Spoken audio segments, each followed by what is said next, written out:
ونصلي ونسلم على رسوله الكريم أما بعد فأعوذ بالله من الشيطان الرجيم بسم الله الرحمن الرحيم ألا إن أولياء الله لا خوف عليهم ولا هم يحزنون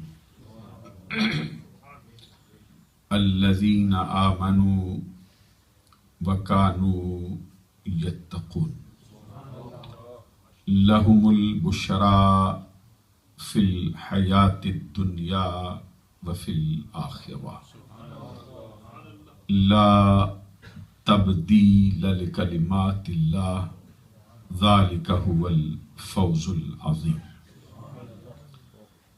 صدق الله العظيم إن الله وملائكته يصلون على النبي يا أيها الذين آمنوا صلوا عليه وسلموا تسليما الصلاة والسلام عليك يا رسول الله وعلى آلك وأصحابك يا حبيب الله الله رب محمد صلى عليه وسلم نحن عباد محمد صلى عليه وسلم صلاة وسلاما عليك يا رسول الله. معزز و محترم مشائخ و علماء اسلام و معزز و محترم حاضرین و سامعین، آج کی یہ پروقار تقریب جو سلسلہ عالیہ اسلمیہ مجددیہ نقشبندیہ کے خدام اور ان کے معتقدین نے اپنے سلسلے کے بزرگوں کی بارگاہ میں خراج تحسین پیش کرنے کے لیے منعقد کی ہے. اس میں جس طرح کے احساسات و جذبات کے ساتھ آپ تشریف فرما ہیں، بالکل اسی طرح کی عقیدت و محبت کے ساتھ مجھے بھی سراپے عجز و نیاز بن کر حاضری کا شرف و اعزاز حاصل ہو رہا ہے. آج کی تقریب کے مہمان خصوصی پروردہ آغوش ولایت، آفتاب طریقت، ماہتاب شریعت،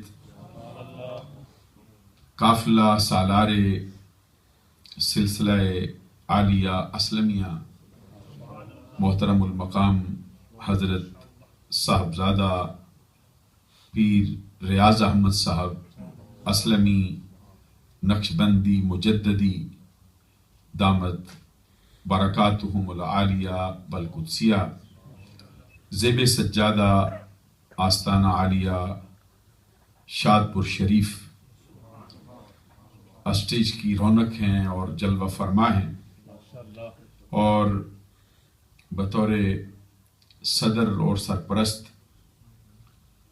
فخر السادات پیکر اخلاص و محبت، آفتاب طریقت، ماہتاب شریعت حضرت پیر سید دلیر علی شاہ صاحب دامت برکاتہم العالیہ والقدسیہ اسٹیج کی رونق ہیں اور جلوہ فرما ہیں.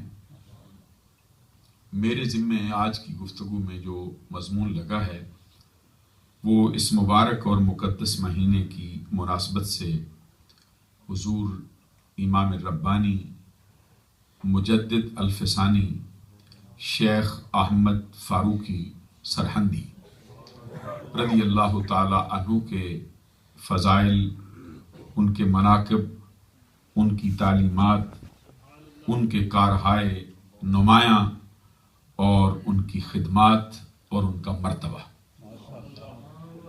وقت کی نزاکت کے اعتبار سے میں چند باتیں آپ کی خدمت عالیہ میں عرض کروں گا.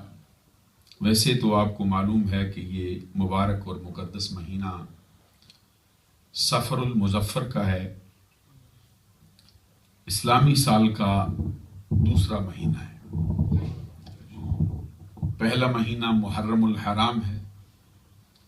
اس کے بعد جو مبارک مہینہ جلوہ فرما ہوگا وہ ربیع النور شریف ہے، جس میں ہمارے آقا صلی اللہ علیہ وسلم کی پیدائش مبارک ہوئی. صفر المظفر کے مہینے کو اہل اسلام اور اہل حق اور اہل سنت کے حلقوں میں زیادہ تر اولیاء کاملین کی یاد سے وابستہ کیا جاتا ہے. بڑی بڑی ہستیاں اس مبارک اور مقدس مہینے میں ان کا وصال ہوا ہے اور ان کے آراس مبارک اسی مبارک مہینے میں. ابھی کل کی تاریخ میں حضور داتا گنج بخش علی حجویری رضی اللہ تعالی عنہ آپ کا عرس مبارک گزرا ہے. ابھی 25 صفر المظفر کو اعلیٰ حضرت امام محمد رضا رحمۃ اللہ علیہ کا عرس ہوگا، اور اس مہینے کی 28 تاریخ کو امام ربانی مجدد الفسانی شیخ احمد فاروقی سرہندی رضی اللہ تعالی عنہ کا عرس مبارک ہوگا. تو اس مبارک اور مقدس مہینے کی مناسبت سے اہل سنت کے حلقوں میں اولیاء کاملین کی بارگاہ میں زیادہ تر نذرانہ پیش کیا جاتا ہے.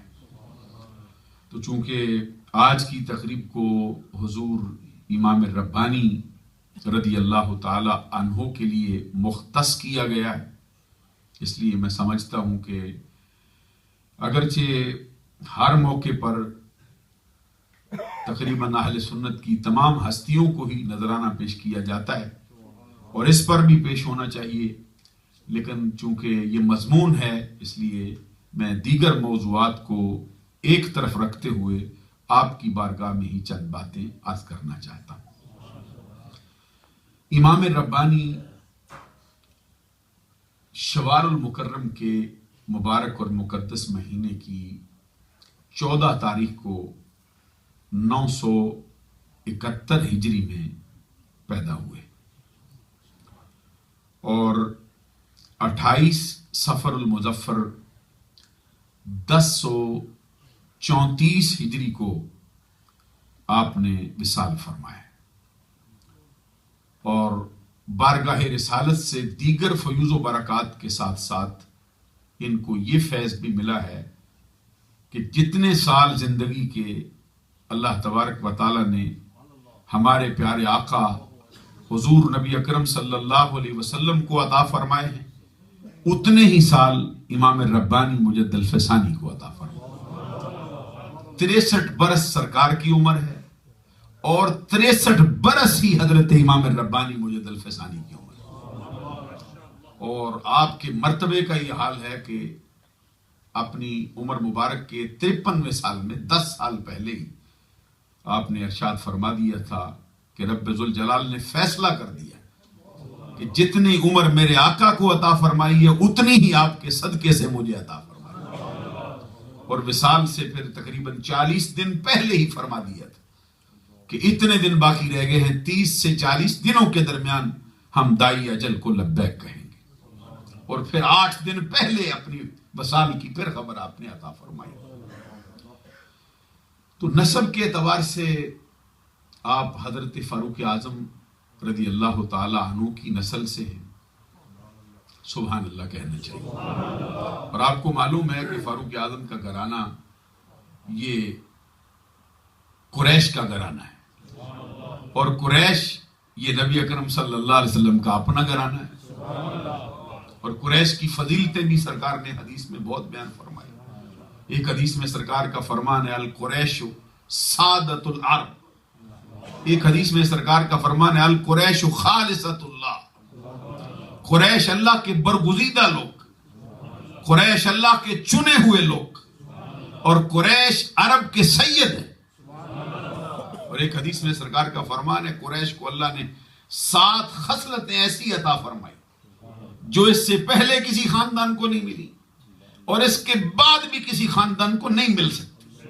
ان میں سے ایک خوبی سرکار نے فرمایا کہ ایک خوبی یہ ہے کہ مجھے رب نے قریش میں بھیجا، یہ ایسی فضیلت ہے نہ اس سے پہلے ملی ہے نہ بعد میں مل سکتی۔ اور ساتھ ہی فرمایا کہ ایک خوبی ان کی یہ ہے کہ رب ذوالجلال نے ان کا نام قرآن کے اندر بطور تحسین کے رکھا ہوا ہے، اور پوری سورہ مبارکہ ان کے نام سے رکھی ہے، سورہ قریش۔ تو خاندان قریش سے ہی یہ سرکار کے سارے جو سرکار کے خلفاء ہیں، حضور صدیق اکبر رضی اللہ تعالی عنہ، حضور فاروق اعظم رضی اللہ تعالی عنہ، حضرت عثمان غنی رضی اللہ تعالی عنہ، اور حضور مولا علی شیر خدا رضی اللہ تعالی عنہ۔ ان کی شاخیں الگ الگ ہیں لیکن گھرانہ اس کا ایک ہے۔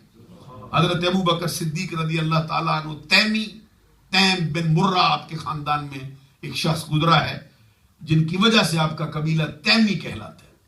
حضرت فاروق اعظم رضی اللہ تعالیٰ عنہ بنو عدی قبیلے سے، یہ بنو عدی ایک شخص گزرا ہے آپ کے قبیلے میں، اس کی وجہ سے آپ کا قبیلہ یہ کہلاتا ہے۔ حضرت عثمان غنی بنو امیہ سے، اور حضرت علی المرتضی شیر خدا رضی اللہ تعالیٰ عنہ اسی شاخ سے جس شاخ سے ہمارے آقا محمد عربی صلی اللہ علیہ وسلم بنو ہاشم سے ہیں، اور سرکار کا اپنا فرمان ہے ان کے بارے میں الناس من شجر شتى وانا وعلی من شجرۃ واحدہ۔ سرکار فرماتے ہیں لوگ مختلف درختوں کا پھل ہوتے ہیں، ان کا حسب جدا ہوتا ہے، ان کا نسب جدا ہوتا ہے، ان کا خاندان اور ہوتا ہے، لیکن زمانہ سن لے میں اور علی ایک درخت کے 2 پھل، ہمارا حسب ایک ہے، ہمارا نسب ایک ہے، ہمارا خاندان ایک ہے، ہماری اخوت ایک ہے، یہاں تک کہ ہماری اصل بھی ایک ہی رکھی ہے۔ تو حضرت فاروق اعظم رضی اللہ تعالیٰ عنہ قبیلہ بنو عدی سے، تو فاروق اعظم رضی اللہ تعالیٰ عنہ کے اسم گرامی کے بعد پھر یہ خاندان اپنے آپ کو فاروقی کہلاتا ہے۔ تو اس نسب میں حضرت مجد الفسانی کے نسب میں 2 صحابہ کرام آئے، حضرت فاروق اعظم رضی اللہ تعالیٰ عنہ، ان کے مرتبے سے کون آگاہ نہیں، ان کے بیٹے حضرت عبداللہ بن عمر، بلند آواز سے سبحان اللہ کہیں۔ یہ صحابہ کرام میں بہت اونچے درجے کے محدث ہیں، اور بہت سی حدیثوں کی روایتیں، اور صرف روایتیں نہیں، پھر اس کے ساتھ ساتھ میدان فقاہت میں روایات پر ان کا کلام بھی باقاعدہ طور پہ موجود ہے۔ اور جنگ بدر میں وہ کہتے ہیں میں حاضر ہوا تھا بارگاہ رسالت۔ جنگ بدر میں صدیق اکبر رضی اللہ تعالیٰ عنہ کے اپنے بیٹے عبد الرحمن بن ابی بکر کافروں کی طرف سے جنگ لڑ رہے تھے۔ حضور نبی اکرم صلی اللہ علیہ وسلم کے کئی اپنے جو خاندان بنو ہاشم کے افراد تھے وہ بھی کافروں کی طرف سے جنگ لڑنے آئے، اور اس وقت حضرت عبداللہ بن عمر کہتے ہیں میں بارگاہ رسالت میں حاضر ہوا تھا، اور مجھے سرکار نے فرمایا کہ تیری عمر ابھی تھوڑی، اور اسی سے جو احناف کے ہاں بلوغت کا مسئلہ اخذ کیا جاتا ہے اس کو بیان کرنے کے لیے ہر موقع پر حضرت عبداللہ بن عمر کا حوالہ دیا جاتا ہے کہ بلوغت کی اصل عمر کیا ہے۔ فرماتے میں حاضر ہوا تھا، سرکار نے فرمایا ابھی تو چھوٹا ہے، تیرے بازو میں بھی کس بل پیدا نہیں ہوا، اور کہتے میں روتا تھا، سرکار نے فرمایا تو لوٹ جا، تیرے بازو میں جب کس بل پیدا ہو جائے گا میدان جنگ تمہیں آپ آواز دے گا کہ اب مجاہد آ جا۔ فرماتے پھر میں جنگ خندق کے موقع پہ بھی آیا تھا بارگاہ رسالت، سرکار نے پھر چھوٹا سمجھ کے واپس لوٹایا تھا، اور پھر میں جنگ احد میں آیا تو سرکار نے قبول فرمایا اب تو بالغ ہو گیا ہے، جنگ لڑنے کے قابل ہے۔ یہ 2 ہستیاں امام ربانی مجد الفسانی کے نسب میں جو صحابیت کے درجے پر فائز ہوئے اور بہت اونچے درجے پر فائز ہوئے۔ حضرت عبداللہ بن عمر کے بیٹے جن کا اسم گرامی بعض کے نزدیک ناصر ہے اور بعض کے نزدیک سالم ہے، ان کی نسل سے حضرت امام ربانی مجد الفسانی، ان کے بیٹے ہیں جن کا اسم گرامی ابراہیم ہے، آگے پھر ان کے بیٹے ہیں جن کا اسم گرامی اسحاق ہے، تو ان کی نسل سے یہ سارا سلسلہ آپ کا چلا ہے۔ اور آپ کے نسب میں بڑی بڑی ہستیوں میں سے ایک ہستی حضرت بابا فرید الدین گنج شکر رضی اللہ تعالیٰ سبحان اللہ، بلند آواز سے کہہ دو یہ فاروقی ہیں، حضرت امام ربانی کے خاندان کے بندے. ان کے بارے میں خواجہ نظام الدین محبوب اولیاء نے فرمایا، خواجہ نظام الدین رضی اللہ تعالیٰ عنہ کا فرمان ہے کہ بودی اگر نبوت بعد از نبی روا، گفتی تمام خلق مرورا پیمبرست. اگر نبی اکرم صلی اللہ علیہ وسلم کے بعد نبوت جائز ہوتی، سارا زمانہ فرید الدین گنج شکر کو نبی کہنا شروع کر دیتا، مرتبہ ایسا. لیکن سرکار کے ہاں نبوت ختم ہو گئی ہے، اب کوئی نبی نہیں کہلا سکتا. اس خان اور خود فاروق اعظم کی شان میں سرکار نے آپ جملہ بولا، لو کان بعدی نبی لکان عمر. جھوم ہونا سبحان اللہ کہو نا بلا. لو کان بعدی نبی لکان عمر. فرمایا مجھ پر نبوت کا دروازہ بند ہو گیا ہے، میں آخری نبی ہوں. اگر میرے بعد نبوت کا سفر جاری ہوتا، ہونے والا نبی عمر ہوتا، اس کے سوا کوئی اور. یہ فاروق اعظم رضی اللہ تعالیٰ عنہ کی نسل. اور خود حضرت امام ربانی مجد الفسانی نے جس گھر میں آنکھ کھولی وہ بڑا علمی اور مذہبی اور روحانی گھرانہ ہے. آپ کے والد محترم جن کا اسم گرامی حضرت عبد الاحد، آپ کے دادا جان کا اسم گرامی حضرت زین العابدین ہے، اور پھر آپ کے والد کے دادا کا اسم گرامی حضرت عبد الحی. یہ پورے کا پورا گھرانہ ہی اولیاء کاملین کے مرتبے پر فائز تھے. اور خود آپ کے والد محترم حضرت عبد الاحد وہ سلسلہ عالیہ چشتیہ میں حضرت عبد القدوس گنگوہی کے ہاتھ پر بیٹھے. سلسلہ عالیہ چشتیہ صابریہ میں جو حضرت علی احمد صابر کلیری سے آپ کی شاخ نکلتی، عبد القدوس گنگوہی کے ہاتھ پر آپ کی بیعت تھی. اور پھر باقاعدہ طور پر انہی کے آستانے سے آپ کو یہ خلافت بھی ملی تھی. اور بعد نے یہ لکھا ہے کہ سب سے پہلی خلافت اور سب سے پہلی بیعت امام ربانی نے جو فرمائی ہے وہ اپنے والد کے ہاتھ پر کی، اور والد سے باقاعدہ طور پہ پڑھا ہے اپنے گھر میں، اور پھر ان کی خدمت سے پھر آپ کو جو فیض ملا ہے اسی سلسلے میں. اور بعد نے یہ بھی لکھا ہے کہ امام ربانی مجد الفسانی بچپن میں بیمار پڑ گئے تھے، 7-8 سال کی عمر تھی. آپ کے والد محترم ان کو اٹھا کے لے گئے تھے. اس وقت کے بڑے بزرگ تھے سلسلہ عالیہ قادریہ میں حضرت کمال کیتھلی جن کا اسم گرامی. اتفاق ایسا ہے کہ جس شہر میں ہے اس کا نام بھی کیتھلی یا کیتھلے ہے. سبحان اللہ کہو نا بلا کہ بعض اوقات ناموں کی نسبت سے بھی فیض حاصل ہو جاتا ہے. کمال کیتھلی کی خدمت میں لے گئے آپ کے والد محترم اٹھا کے کہ یہ میرا بچہ ہے، بیمار ہو گیا ہے، اور امید اس کی باقی نہیں رہی. وہ بڑی دیر تک آپ کے چہرے پر ٹک ٹکی لگا کے دیکھتے رہے. دیکھنے کے بعد انہوں نے فرمایا یہ بچہ انتقال کرنے والا نہیں، اس کی بڑی عمر ہے، یہ لمبی عمر پائے گا. اور پھر یہ نہیں میں صرف عمر ہی پائے گا، فرمایا عالم ہوگا، اور ساتھ فرمایا کہ یہ عالم باعمل ہوگا، اور ایسا عالم باعمل ہوگا کہ جس کے دروازے سے صرف میں اکیلا نہیں یا میرے جیسے نہیں بلکہ میرے جیسے ہزاروں بندے اس کے دروازے سے فیض یاب ہونے والے. اتنا کہنے کے بعد حضرت کمال کیتھلی نے ان کے دہن مبارک میں اپنی زبان مبارک رکھی. ان کو بڑی دیر تک زبان چساتے رہے. بڑی دیر کے بعد زبان چسانے سے فارغ ہوئے. فرمایا سلسلہ عالیہ قادریہ کی جو نعمت ہم کو ملی تھی ہم نے ساری کی ساری اس بچے احمد کو دے دی. سلسلہ عالیہ قادریہ میں فیض ان کو نصیب ہوا ہے. اور خود حضرت امام ربانی مجد الفسانی کا فرمان ہے کہ میں 23 واسطوں سے سلسلہ نقشبندیہ سے بارگاہ رسالت تک پہنچا ہوں، اور 25 واسطوں سے سلسلہ قادریہ سے بارگاہ رسالت تک پہنچا ہوں، اور میں 27 واسطوں سے سلسلہ عالیہ چشتیہ سے بارگاہ رسالت تک پہنچا ہوں. اور بعد نے یہ بھی لکھا ہے کہ آپ نے جو پہلی بیعت فرمائی ہے وہ اپنے استاد کے ہاتھ پہ کی. آپ کے استادوں میں جن کے بڑے بڑے اسماء آتے ہیں ان میں حضرت یعقوب کاشمیری، 2 ہستیاں آئیں جن کے ساتھ کاشمیری کا نام لگتا ہے، اور دونوں امام ربانی کے استاد ہیں. یہ حضرت کمال کشمیری آپ کے استاد ہیں، اور حضرت یعقوب کشمیری آپ کے ہاتھ ہیں. وہ سلسلہ عالیہ سہروردیہ سے امام ربانی ان سے بہت متاثر تھے، اور ان سے بھی آپ نے بیعت فرمائی. 4 سلاسل سے آپ کو بیعت ہوئی، خلافت ملی. اور بعد نے لکھا ہے کہ 16 طریقت کے سلاسوں میں آپ باقاعدہ طور پر خلیفہ معزون بنائے گئے، جس سے آپ کو باقاعدہ طور پہ رشد و ہدایت کی اجازت دی گئی تھی. حضرت امام ربانی مجد الفسانی شیخ احمد فاروقی سرہندی رضی اللہ تعالیٰ عنہ کے مرتبے کا ہی ابھی آپ دنیا میں تشریف نہیں لائے تھے. آپ کے آنے سے پہلے ہی رب ذوالجلال نے اس وقت کے اولیاء کاملین کو خبر دے دی تھی کہ ایک ستارہ طلوع ہو رہا ہے جس کی روشنی چاردانگے عالم میں پھیل جائے گی. یہاں تک کہ خود غوث اعظم عبد القادر جیلانی رضی اللہ تعالیٰ عنہ کے بارے میں لکھا ہے، فرماتے ہیں کہ انہوں نے ایک ستارہ دیکھا طلوع ہوا. آپ نے فرمایا نور دیکھا چمکتا ہوا. فرمایا یہ کون ہے؟ پوچھا آپ نے تو آپ کی خدمت عالیہ میں عرض کیا گیا کہ یہ اہل اسلام میں ایک ستارہ طلوع ہوگا، نور جلوگر ہوگا، جو آپ کے 500 برس بعد آئے، اور اس کی شان یہ ہے کہ یہ دین کو زندہ کرے گا اور محمد عربی کے دین کے جھنڈے پھر سے لہرائے گا زمانے میں. اسی وقت حضرت غوث اعظم عبد القادر جیلانی رضی اللہ تعالیٰ نے اپنا خرقہ اتارا اور اپنے خدام میں سے کسی کو عطا فرما دیا، جو حضرت کمال کیتھلی کے جو خلیفہ تھے شاہ سکندر کے ہاتھ سے پر امام ربانی کو پہنایا گیا تھا. یہ غوث اعظم عبد القادر جیلانی نے بھی ان کی آمد کی خبر باقاعدہ طور پر.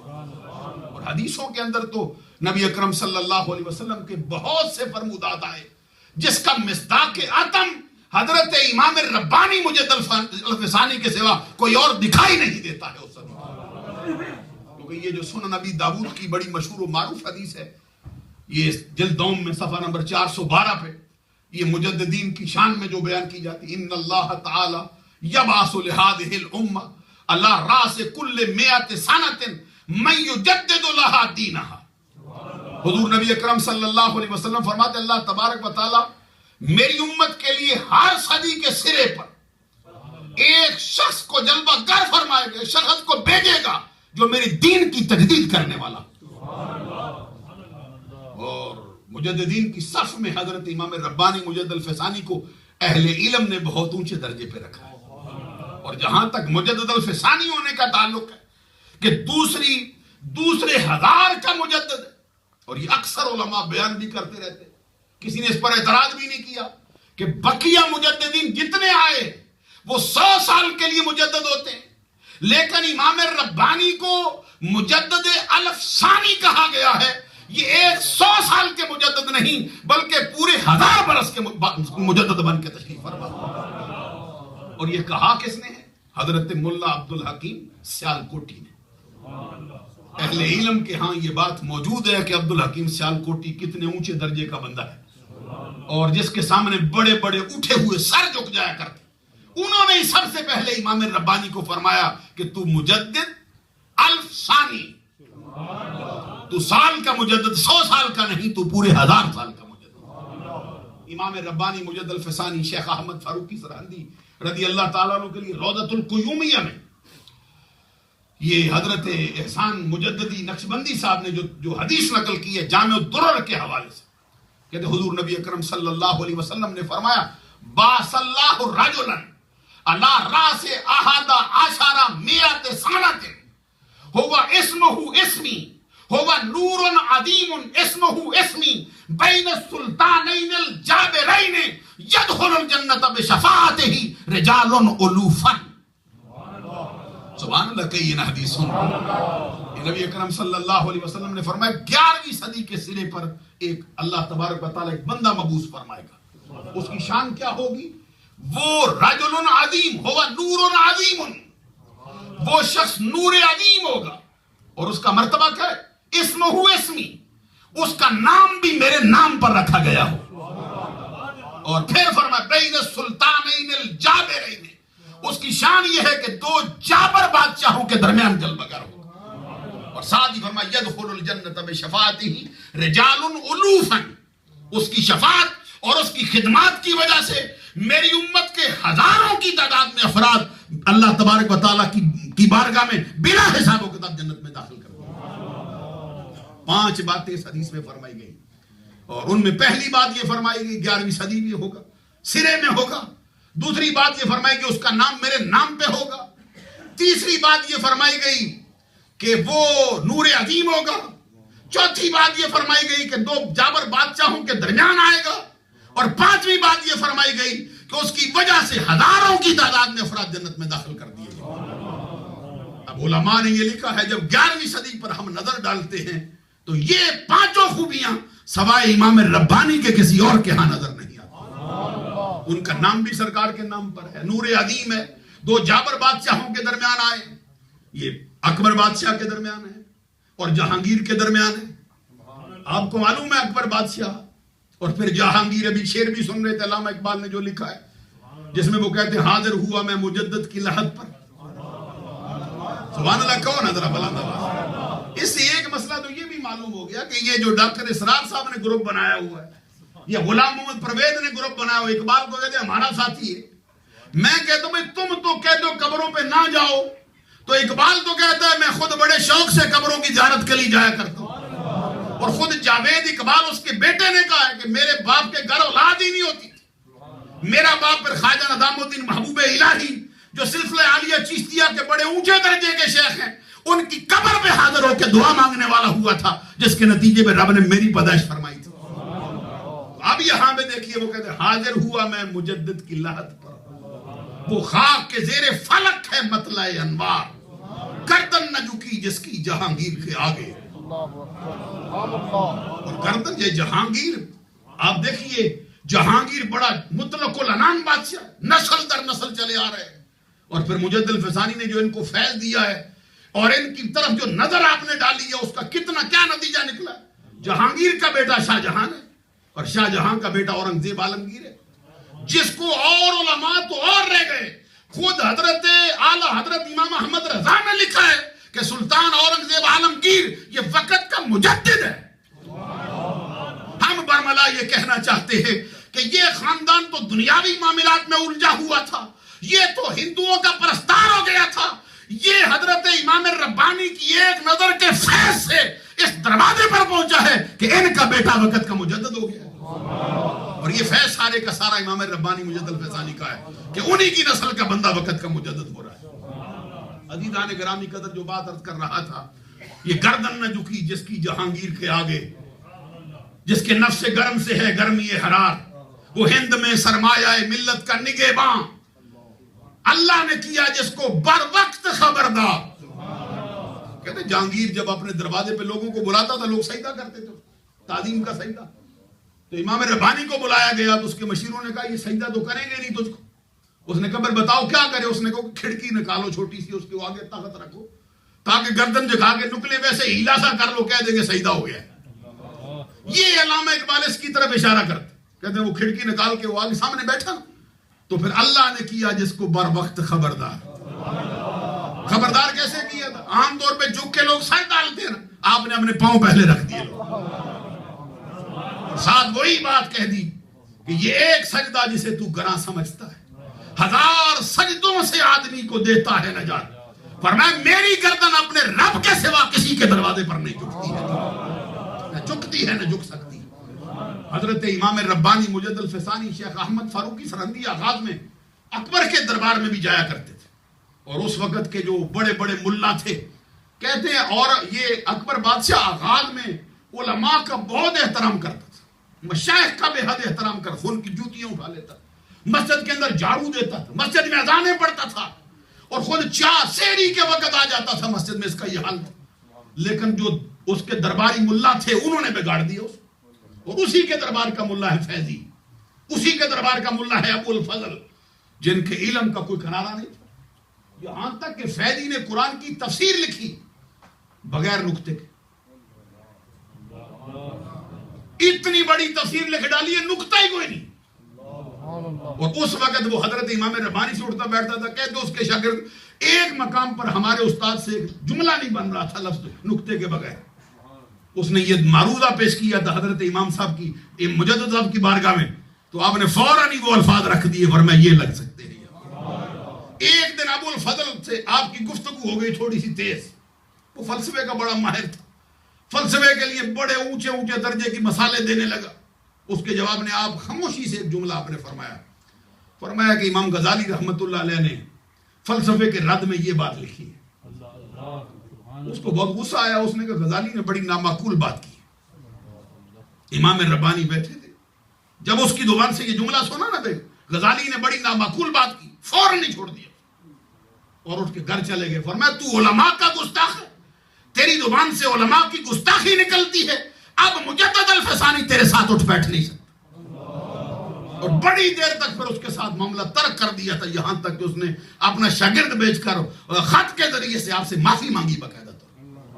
امام ربانی مجد الفسانی شیخ احمد فاروقی سرہندی کو اللہ تبارک و تعالیٰ نے جو مرتبہ دیے تو اس کا حال دیکھیے.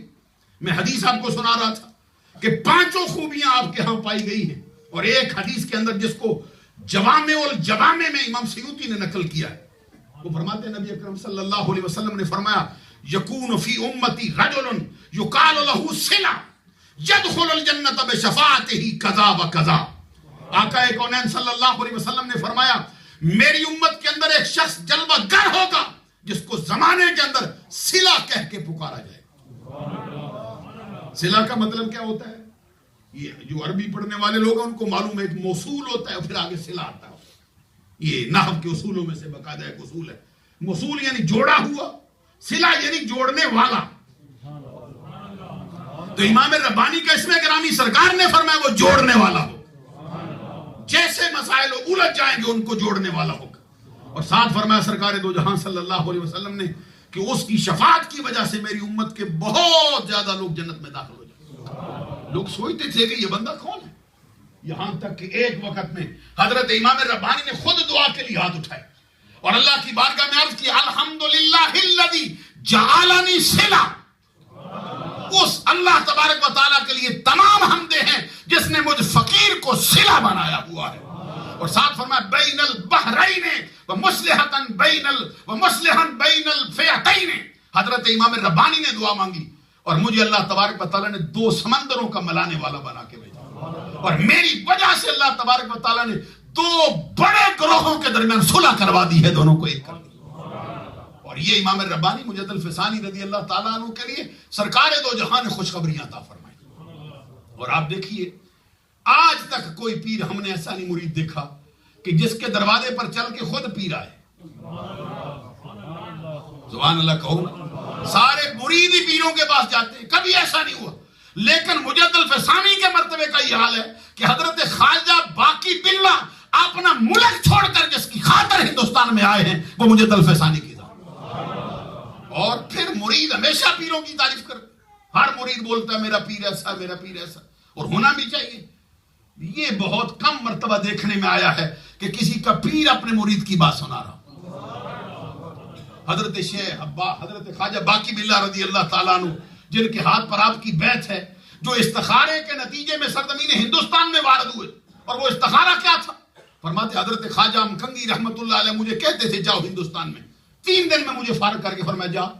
کہتے یہ علاقہ میں نے دیکھا نہیں تھا، میرا دل مانتا نہیں تھا، تو میں نے اس کے نتیجے میں استخارہ کیا. استخارے کے نتیجے میں دیکھتا کیا ہوں، ایک درخت ہے، اس درخت کے اوپر ایک طوطا بیٹھا ہے. کہتے میرا دل چاہتا ہے کہ یہ طوطا جو شاخ پہ بیٹھا ہے کاش میرے بازو پہ بیٹھ جائے. کہتے ابھی میں نے خواہش کی ہی تھی کہ وہ طوطا وہاں سے اڑا میرے ہاتھ پہ آ کے بیٹھ گیا. کہتے پھر میں نے کیا کیا کہ میں نے اپنا لعاب دہن اس کے منہ میں ڈالنا شروع کر دیا. اب میں اس کے منہ میں لعاب دہن ڈالتا ہوں اور وہ اس کے بدلے میں میرے منہ میں لعاب کے ساتھ ساتھ شکر بھی داخل کرتا جاتا ہے. کہتے صبح میں اٹھا، میں نے اپنے پیر حضرت خواجہ امکنگی، آپ کو معلوم ہے یہ 3-4 واسطوں کے بعد حضرت بہاؤالدین نقشبند بخارا کے ہاتھ پر بیعت ہوتی. ان کے جو پیر ہیں حضرت مولانا درویش محمد، ان کے جو پیر ہیں حضرت مولانا زاہد محمد، اور ان کے جو پیر ہیں حضرت عبید اللہ اخرار، اور ان کے جو پیر ہیں حضرت خواجہ یعقوب چرخی، اور ان کے پیر حضرت بہاؤالدین نقشبند بخارا رضی اللہ تعالیٰ. جن کے نام ہی ایسا ہے نا، سبحان اللہ تعالیٰ، جھوم جانے والی بات ہے ان کے اسماء. بہاؤالدین نقشبند کا نام سن کے بندے کے دل پہ اللہ نقش ہو جاتا ہے.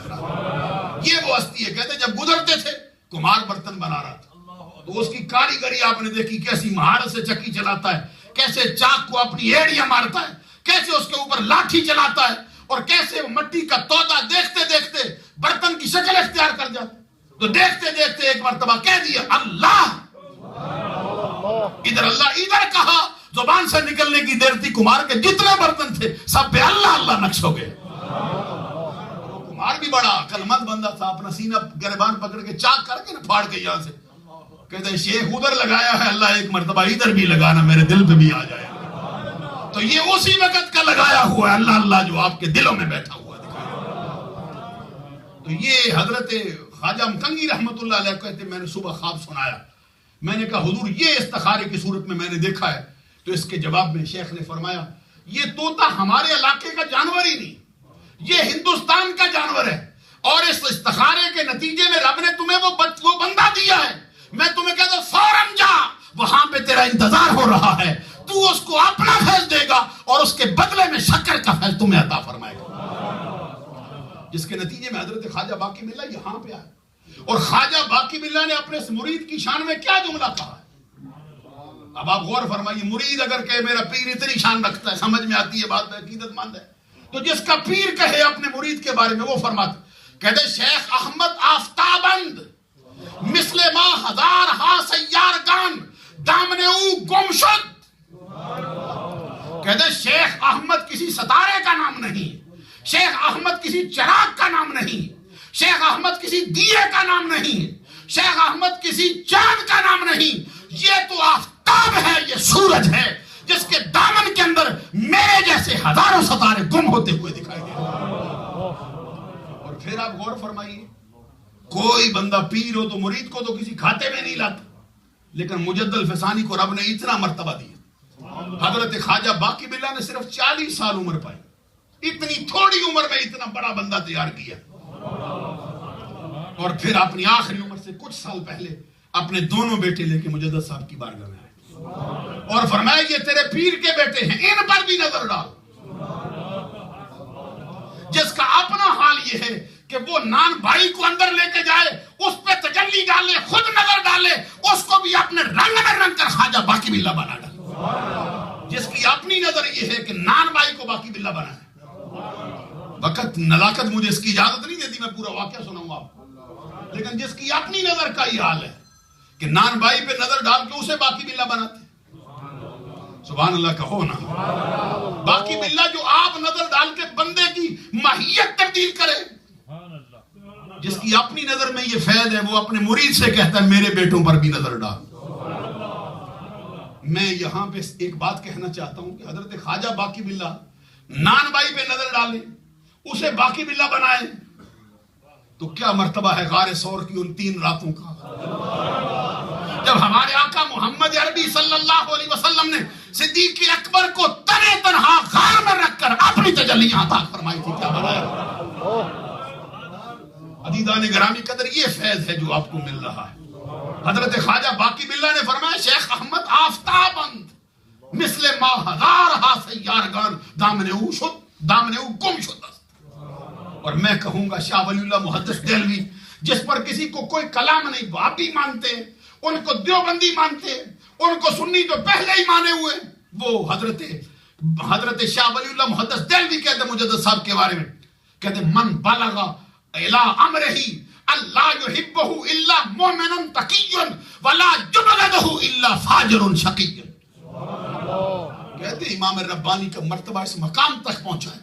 اب مجھے یہ کہنے میں کوئی بات نہیں ہے کہ کوئی بندہ اس وقت تک ان سے محبت نہیں کر سکتا جب تک کہ مومن نہ ہو، تقوی والا نہ ہو، پرہیزگار نہ ہو. اور کوئی بندہ ان سے بغض نہیں رکھ سکتا سوائے اس کے کہ جو بدبخت ہو، شکی ہو، جہنمی ہو اور شریعت کا دامن تار تار کرنے والا ہو. امام ربانی مجد الفسانی کے لیے اتنی بڑی بڑی ہستیوں نے یہ ان کی خدمت عالیہ میں خراج تحسین پیش کیا. اور پھر میں ایک بات اور عرض کروں گا اس مقام پر، یہ مہینہ، یہ سفر المظفر کا داتا گنج بخش حجویری کا بھی عرس مبارک اسی میں ہے. ایک بات ان کے لیے بھی کہنا چاہتا ہوں. امام صاحب حضرت مجد الفسانی خود کہتے میں پورے ہندوستان پر رب ذوالجلال کی انوار و تجلیات کی برستی ہوئی بارش کو دیکھتا ہوں. 2 منٹ میں بات ختم کرنے لگا. کہتے برستی ہوئی بارش کو دیکھتا ہوں. یہ آپ کے امام کا فرمان ہے، حضور مجد الفسانی کا فرمان. کہتے پورے ہندوستان پر میں رب کے انوار و تجلیات کی بارش دیکھتا ہوں، اور اس کا مرکز لاہور کو پاتا ہوں. اب ہم کہتے ہیں میں لاہور میں داتا علی حجویری سے بڑا تو کوئی ہے ہی نہیں. معلوم ہوا یہ سمجھتے ہیں کہ ہندوستان والوں کو جو فیض مل رہا ہے یہ حضرت داتا گنج بخش حجویری کے صدقے سے مل رہا ہے. جہاں تک ان کی کرامات کا تعلق ہے، ان کی تعلیمات میں تو میں یہ عرض کروں آپ کو، مجد الفسانی نے سب سے پہلے شریعت کی پابندی کو اپنے سلسلے کے اندر سب سے اونچے درجے پر قرار دیا، اور میدان شریعت میں پھر علم حاصل کرنے کو بندے پر فرض قرار دیا. آج کل کے زمانے میں ہم نے دیکھا ہوئے بندے سمجھتے ہیں کہ پیری مریدی یہ علماء کا کام ہی نہیں، علم والوں کا کام ہی نہیں، پیری مریدی کرے یہ ان کا شعبہ ہی نہیں. لیکن حضور مجدد فسانی یہ پیری کے لیے سب سے پہلا جز علم کو قرار دیتے، یہ آپ کا فرمان ہے۔ تو یہ آپ جانتے سلطان باہو بھی کہتے ہیں کہ علم و بات کرے فقیری کافر مرے دیوانہ۔ مجھے سبا سنابل شریف سے ایک بات یاد آتی کہ علم کے مرتبے کا حال کیا ہے۔ وہ فرماتے حضرت سلطان بلخ ابراہیم بن ادم بلخی جنہوں نے تاج و تخت کو ٹھوکر ماری فقیری قبول کی، وہ حضرت امام اعظم ابو حنیفہ کی زیارت کے لیے حاضر ہوئے تھے اور گئے اور امام صاحب کے ہاتھوں کو بوسہ دیا۔ سبحان اللہ کہو نا۔ اور انہوں نے امام اعظم ابو حنیفہ نعمان بن ثابت کے ہاتھوں کو بوسہ دیا جا اور خود امام صاحب نے اٹھ کے استقبال کی، اپنے شاگردوں سے فرمایا ہمارا سردار آ رہا ہے، استقبال کرو اس کا۔ یہ ہے علماء کا اور یہ مشائخ کا آپس میں تعلق یوں ہونا چاہیے۔ داتا گنج بخش حجویری کی مجھے ایک بات یاد آتی، کہتا اگر کوئی چھوٹی عمر کا بندہ ملنے آتا تو اٹھ کے ملتے تھے، کوئی بوڑھا آتا تو پھر اٹھ کے ملتے تھے۔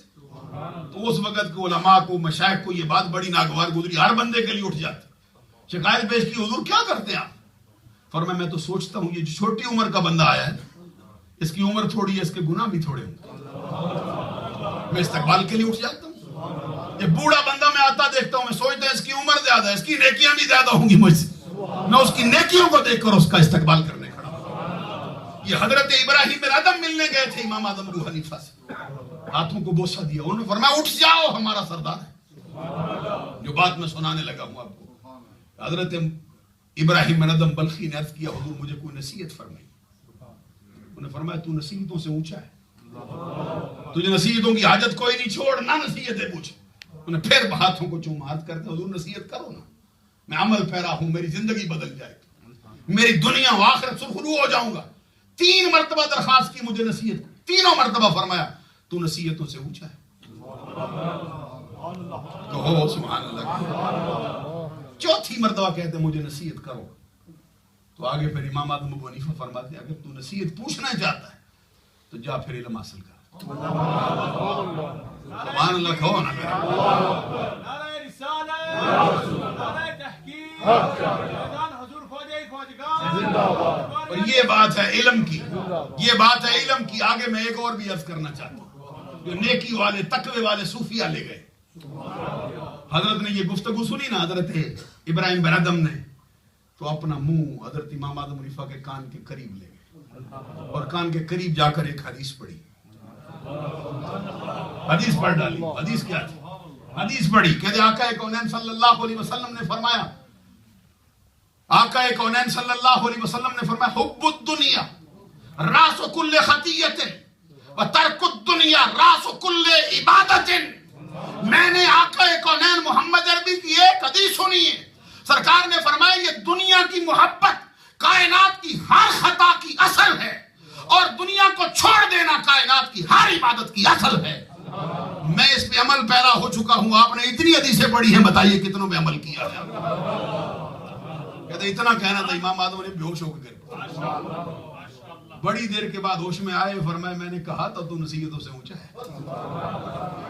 اور مجدد الفسانی نے مکتوبات شریف میں اسی حدیث کو بنیاد بنا کے فرمایا ہے کہ دنیا کی محبت ہر خطا کی اصل ہے اور بنیاد ہے، اور دنیا کو چھوڑ دینا، دل سے اس کو نکال کے باہر پھینک دینا، یہ ہر عبادت کی اصل ہے، اور وہ صوفی ہو جائے گا جس کو یہ دونوں چیزیں حاصل ہو جائیں۔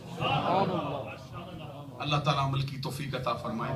دوران گفتگو مجھ سے کوئی غلطی سرزد ہوئی ہو، اللہ سے معافی کا طلبگار ہوں، آپ لوگوں سے معافی کا طلبگار ہوں، لیکن ایک بات کہنا چاہتا ہوں، جب قیامت کے دن مجددی فقیروں کا تذکرہ ہوگا تو بڑے بڑے مجددی آگے بڑھیں گے، لیکن میرا گمان یہ ہے کہ اس وقت خواجہ صوفی محمد اسلم شاہ پر والا بھی بڑے اونچے درجے پہ